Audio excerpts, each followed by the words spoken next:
আজকে আপনাদের বলবো ভাদ্র মাসে কি সার দিলে বাম্পার ফলন হয়, কিভাবে গাছের যত্ন নিলে অধিক ফলন পাওয়া যায় এ বিষয়ে আজকে আলোচনা করব। সার প্রয়োগ করার আগে অবশ্যই গাছের গোড়ার আগাছা দমন করতে হবে। প্রতিটি গাছের আগাছা দমন করার পরে সার প্রয়োগ করতে হবে। লক্ষ্য রাখতে হবে গাছের গোড়ায় যেন আগাছা না থাকে। গাছের চারপাশে রিংয়ের মতন হালকা আলগা করে মাটির ভেতরে সার প্রয়োগ করতে হবে। গাছের গোড়া যদি স্যাঁতসেঁতে ভাব থাকে উপরেও দেওয়া যায়, তবে রিং করে দিলে সবচেয়ে ভালো হয়।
এখানে আমরা টিএসপি, এমওপি এবং ড্যাপ ইউজ করেছি।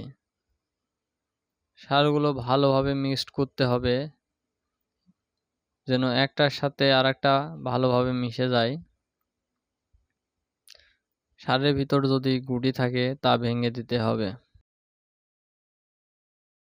ভালোভাবে মিক্সড করার পরে গাছের চারপাশে যে রিংয়ের মতন দাগ করেছি তার ভিতরে সার প্রয়োগ করতে হবে।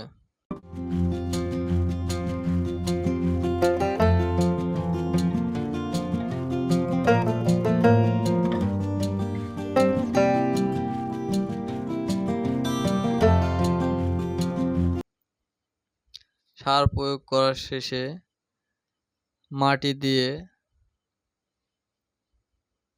সম্পূর্ণ সার ঢেকে দিতে হবে। এইভাবে দিলে 100% সার কাজ করে। প্রতিটি গাছের জন্য আমরা 800 গ্রাম করে সার দিয়েছি 3টা মিলে।